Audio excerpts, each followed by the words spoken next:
I want to talk about this new series. I think it's on Netflix. It's called The Man with a Thousand Kids.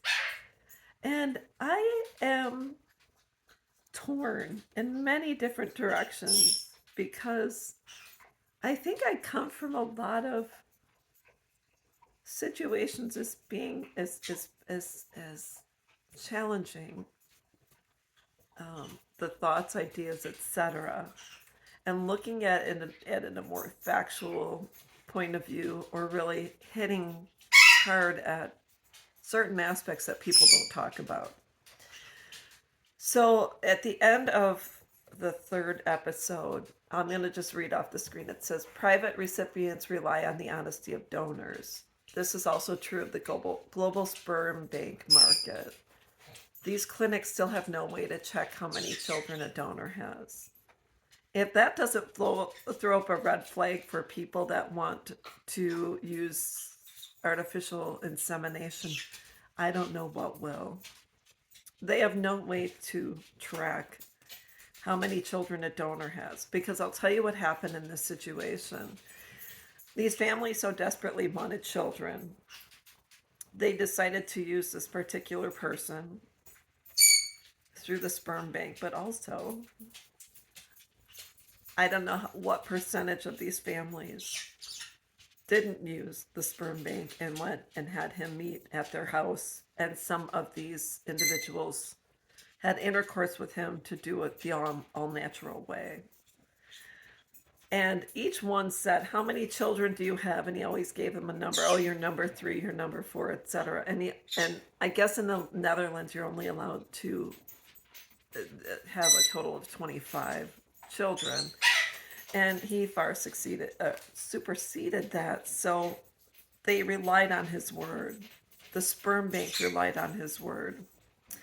I don't know about you, but years ago, I think it's Criminal CSI or something had John Stamos on as a serial sperminator, where he impregnated a whole ton of women and he didn't care and he was God, etc. And when it comes to situations like this, you're looking at people that willingly chose to have a sperm donor and relied on the word of him, the sperm banks, etc. And I know what it's like to want to have children, because I have two. I just need to think there has to come a point in time when parents say, we want children, but we have to go through it step by step. We want to go through an organization that P's and Q's, all the, I's are dotted, all the T's are crossed. When you step outside the boundaries and no one's keeping track, that's where it gets really, really messy. There was also a couple of other stories where a doctor inseminated.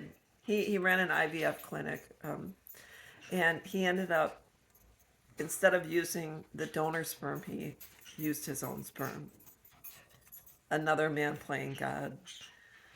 Another situation, I think it was called Taken at Birth, was a doctor years ago who opened up a clinic for unwed mothers, teen pregnant, for girls who were pregnant very young, who wanted to have abortions. He convinced them to have the babies and said he had birth families for them, and he played God. He took these babies. He probably induced these girls 34, 36 weeks when the babies were very sick but viable. Gave them to the families who knew the babies were sick, and he said, I'll just replace and give you another if this one doesn't make it. So he played God. What you're talking about is a series of not just men, but these clinics playing God. And the families that are so desperate for babies, they're willing to do anything. And I don't know. I'm not going to blame necessarily the parents that are taking this route. But there has to come a point in time when a certain level of responsibility takes place. And people say, you know what, I probably should not go in this direction. And you can't undo your child. But for everyone out there who wants children, I'm not going to tell you what to do. I'm not going to tell you IVF or adopt or this. I'm not going to tell you what to do. All I know is if we can't learn from these stories and these examples and possibly make better decisions in the future, and we learn from it and change the ways as things go along, we won't have 1,000 children out there that are all related in some sort of way that are now at risk for possibly potential in such in, they called it incestuous relationships, but inbreeding relationships. I don't know the technical term, and I'm not going to even pretend to know it, but that's my thought on this. So let's go about it different, and I hope this helps. Bye bye.